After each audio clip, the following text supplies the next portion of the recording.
السلام عليكم حبايبي، عاملين ايه؟ يا رب تكونوا بخير. فانزاتي الجمال، رجعنا للمطبخ ورجعنا للأكل اليومي. وصفتنا النهاردة سهلة وبسيطة وتتبيلة حلوة قوي. يا رب الفيديو يعجبكم. يلا اللي لسه ما اشتركش في القناة ياريت يشترك ولايك وشير لو عجبكم الفيديو. يلا بينا بقى. بصوا الصوص بتاع الوصفة بجد طعمه حلو قوي، الصوص لوحده يتاكل كده من غير اي حاجة. بصوا بقى الرز اللي بالشعرية حاجة وهم.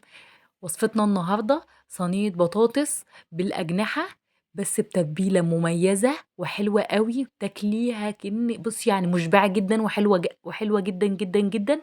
يلا بينا نسمي بسم الله والصلاة والسلام على أشرف خلق الله، ونبدأ في وصفتنا النهاردة. معانا كيلو من الأجنحة، بصلاية حلوة كده كبيرة، قرنين من الفلفل يعني هو مش حامي قوي، الفلفل ده مش حامي قوي، يعني نص سبايسي كده.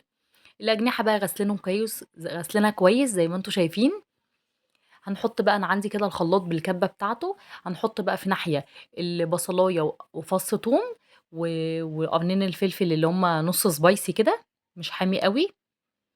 والناحية التانية هضرب نص كيلو من الطماطم على النار. بقى هنجيب صينية كده او حلة اي حاجة، بس صينية يعني عشان هنعمل صينية بطاطس فلازم نجيب صينية.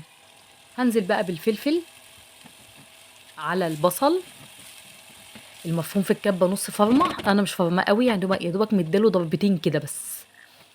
انعمه شويه، مش عاوزاه ولا خشن قوي ولا ناعم قوي.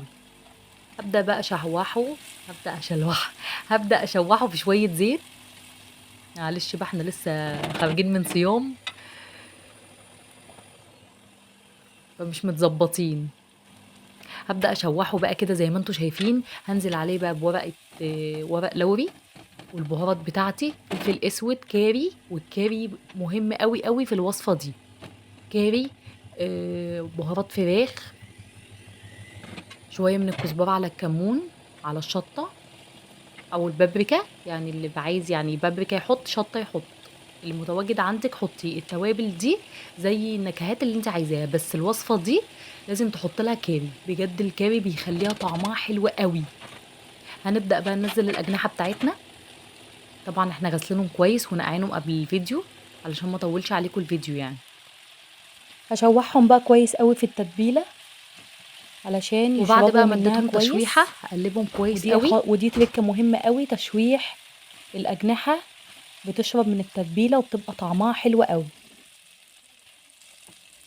بعدين بقى بنشيلها كده بالمساكة، وننزل بقى بالبطاطس اللي احنا مقطعينها حلقات او زي ما انتوا عايزين، بس هي طبعا بتفضل ان هي تبقى حلقات عشان تبقى كلها زي بعضها في السوا. بديها كده تقليبة في البصل بالثوم بالفلفل اللي انا ضرباهم في الكبة ومشوحاهم معاكم. دي بقى تركة مهمة قوي، لازم تعرفوها في صينية البطاطس بالأجنحة. طبعا احنا بنجيب الأجنحة من عند بتاع الفراخ بتبقى فيها العظمة دي ماسكة فيها، طبعا دي مش بتبقى فيها لحمة، بس دي الفايدة بتاعتها ايه؟ ان احنا لما بنيجي نشوحها كده ونحطها مع صينية بطاطس بالذات، فالبطاطس مش بتستحمل، من طبيعتها البطاطس بتبقى حساسة ومش بتستحمل السوى، ممكن تستوي منك جامد او تلزق في الصينية. فطبعا عشان ما تلزقش في الصينية فاحنا بننقع بقى ال- العظم العظم ده بنشطفه برضه كويس وبننقعه، وبعديها بنوصي عليه البطاطس. فالفايدة بتاعته بقى بتبقى في ايه؟ ان هو بيعمل عازل ما بينه وما بين البطاطس، فبيخلي البطاطس معاكي تطلع حلوة وجميلة، ولا مهرية ولا لازقة في الصينية. فدي تركة مهمة قوي. حطينا بقى زي ما انتوا شفتوا، حطينا بقى البطاطس وحطينا الأجنحة المتشوحة على الوش. مش عايزة اقول لكم بقى ريحتها كانت جايبة يعني اخر الدنيا. بجد ريحتها كانت حلوة قوي قوي، بجد كانت طعمها حلو وريحتها حلو ومشبعة جدا الأكلة دي. انا لازم اعملها للولاد مرة كل اسبوع، وهي تقريبا مش مكلفة قوي لان الأجنحة سعرها متوسط. هعمل بقى رز بشعرية. نزلت بكوباية من الشعرية في شوية زيت، هحمرها واخليها كلها لون ذهبي، وبعديها هنزل عليها بنص كيلو من الرز وهضيف مية مغلية. بس كده، دي كانت وصفتنا النهاردة. يا رب تكون الوصفة عجبتكم.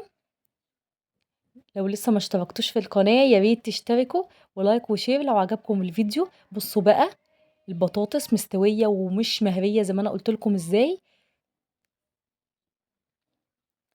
والأجنحة شاربة من التتبيلة ومتشوحة كده وطعمها حلو أوي، وطبعًا حمّرناها تحت الشواية بعد ما استوت تمامًا على البوتاجاز دخّلناها تحت الشواية، ودي التركة المهمة اللي أنا كنت باقول لكم عليها، تسوية البطاطس بدون ما تتلسع أو تتهري، لمّا بتحطّي العضم تحت. بُصّوا كده بعد ما طلعت معايا من تحت الشواية، هابدأ بقى أغرف الأكل، يالّا بالهنا والشفا للي كَل حاجة. لو الفيديو عجبكم ما تبخلوش عليَّ بتعليق ولايك حلو.